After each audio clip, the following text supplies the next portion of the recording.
My husband met me when I was 17 years old. I met him in 1980. We started going out with each other 7 years later, but he knew I had been sick.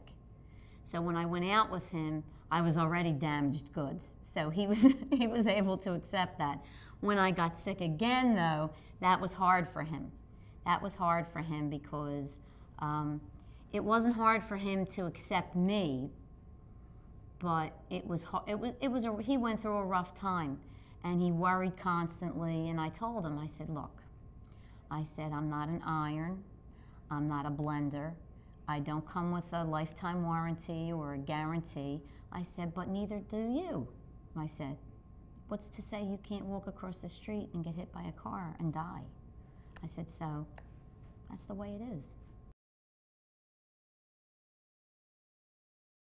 The second diagnosis, I think, was the worst.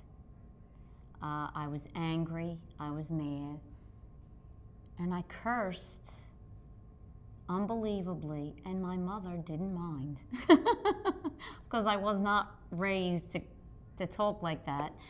And her and I, they left us in the room alone after they told us, and I just was angry. I was very mad, very upset.